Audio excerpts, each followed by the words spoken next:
Well, once again, we say welcome aboard. It's good to be with you at this time. Brother Mund speaking. Our program here called Fisher Mund's 5-minute look at the book of John, John chapter 6. While reading the book of John, I come across John chapter 6 here, at least 1 through 13. There's a little fishy story here, and I like it.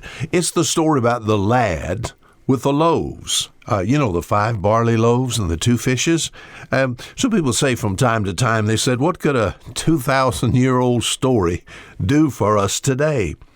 For that being true, as people read the Bible, they enjoy reading the Bible for information, but they don't like application. Now, there's something in these verses. If we were to take these verses and bring them up to the day and age we live today, I wonder what we would find. So we're going to take this information and see if we can apply it in a little different way, at least from Fisher Mund. All right. I'm going to say here, as far as this story, a little lad, context, of course, has to do with our Savior. He's around Galilee, the Gennesaret, Tiberias area. He has a crowd following him.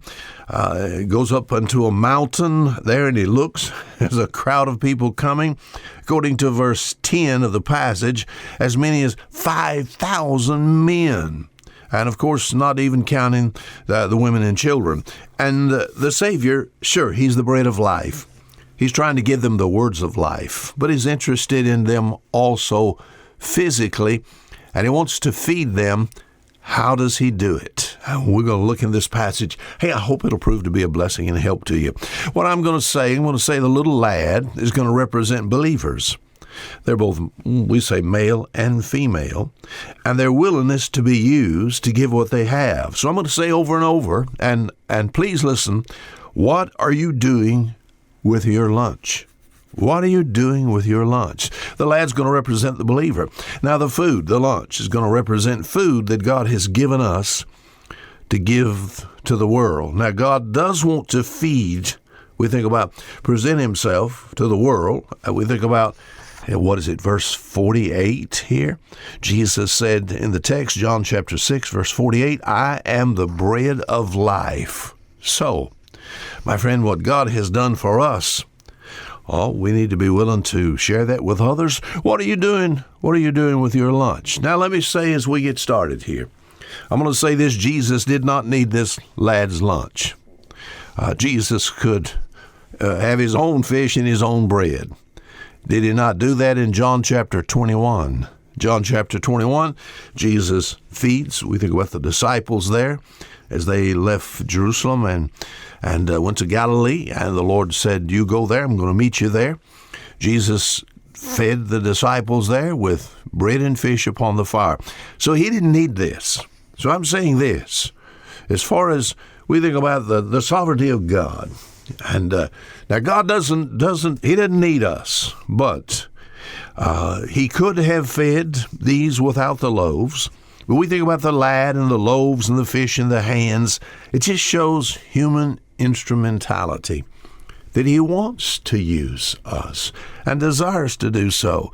So, what are you saying here? All right, verse 9, it says here in John chapter 6, there is a lad here which hath 5 barley loaves and 2 small fishes, but what are they among so many? All right, a lad here. He's got a box or a bag or whatever he has these in. How could you apply that today? Well, I'm going to say this. As far as this lad is concerned, this lad didn't have to give it. In fact, if you were to bring this up till today, and I'm asking, what are you doing with your lunch? He could have just gotten lost in the crowd. Oh, there's a crowd of people. You think about thousands of people. Maybe this lad is approached and said, what do you have here? We think about barley loaves, 5 barley loaves, 2 small fishes.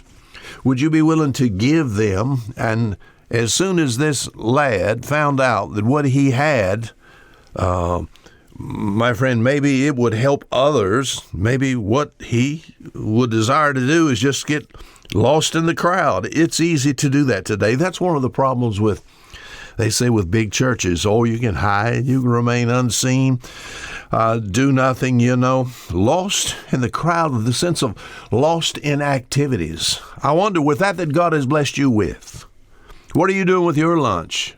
Are you just sort of hiding away? in the crowd. Then we'll do some more tomorrow. And until then, Fisher Mund saying goodbye.